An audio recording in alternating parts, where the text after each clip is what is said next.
கல்விக்கு மத்திய அரசு கொடுத்த கோடிக்கணக்கான நிதிக்கு உரிய ரசீதை கேட்டால் கொடுக்காத தமிழக அரசு மத்திய அரசு நிதியை கொடுக்காமல் வஞ்சிப்பதாக தொடர்ந்து பொய் சொல்லி வருவதாக பாஜக தேசிய மகளிர் அணி தலைவி வானதி சீனிவாசன் குற்றம் சாட்டினார். கோவை விமான நிலையத்தில் செய்தியாளர்களை சந்தித்த அவர் கடந்த 4.5 ஆண்டுகளில் ஆசிரியர்களுக்கு கொடுத்த வாக்குறுதிகளை நிறைவேற்றாத அரசிடம் கேள்வி எழுப்பினால் மத்திய அரசு பணம் கொடுக்கவில்லை என்ற பல்லவியை பாடுவதாக அவர் கூறினார்.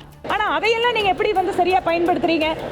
பயன்படுத்தின நிதிக்கு யூட்டிலைசேஷன் சர்டிபிகேட் கொடுக்க மாட்டேங்கிறாங்க.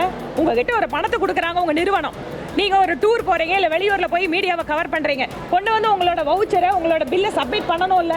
அந்த மாதிரி தமிழக அரசுக்கு மத்திய அரசு கொடுக்கின்ற கோடிக்கணக்கான ரூபாய்களுக்கு பயன்படுத்தப்பட்டதற்கான ரசீது கொடுக்காததால் மத்திய அரசாங்கத்தினுடைய நிர்வாகத்தில் இருக்கிறவங்க நீங்க இதை கொடுத்தா மட்டும்தான் அடுத்த கட்ட நிதி அப்படின்னு சொல்றாங்க. உடனே என்ன பண்றாங்க? வேண்டும் என்ற தமிழகத்தை வஞ்சிக்குது அப்படிங்கிற வழக்கமான ஒரு பல்லவியை பாடிட்டு இருக்காங்க.